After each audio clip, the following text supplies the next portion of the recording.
Hi, welcome to today's video. Today's video is a Monday modeling video, and your Monday modeling tip for today is how to model on AAC naturally.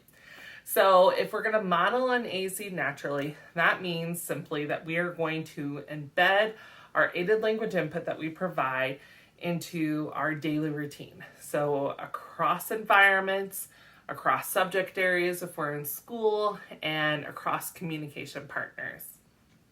So what this may look like is that, if the student comes in, we're going to do exactly that. We're going to provide aided language input using their AAC system to teach them these words naturally.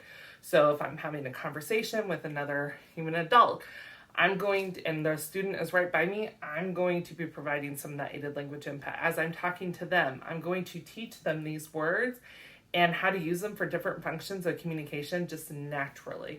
So, if the student walks in, I'm going to say, "Hi, I'm so happy to see you today. How are you doing? Okay, let's put our book bag away and get started for our day." Or if we're in math, and we're doing addition, I may say, "Oh, we're putting these two numbers together and we're going to get our sum. We're going to get our answer." Or if in science, we're going to make predictions today. All right, we're going to do an experiment. I wonder what's going to happen when we add the baking soda to the vinegar. I wonder what will happen. Or after they get done with PE and they're coming back and they're all hot and sweaty. "Wow, you did a lot in PE today.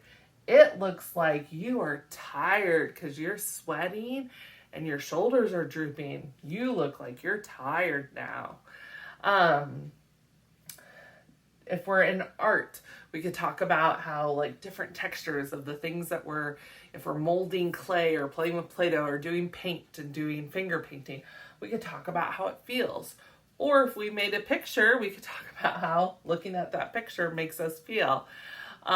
So we can do lots of things throughout the day, and just being cognizant of, as you're talking to the child, if you're giving them directions, or if you're wanting them to respond about something, and just participating in communication in general, we want to do it naturally. So we're going to provide aided language input using their AAC system and using these words, teaching these words by providing that aided language input, and also teaching how to use the words for different functions of communication by doing that ourselves.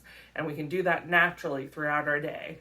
Just being cognizant of, if you're saying a word and I'm saying help, I'm going to point to it on the board at the same time to be able to provide that aided language input for that AAC user. All right, so there's your Monday modeling tip for today in a nutshell, or how to model AAC naturally. Thanks for watching.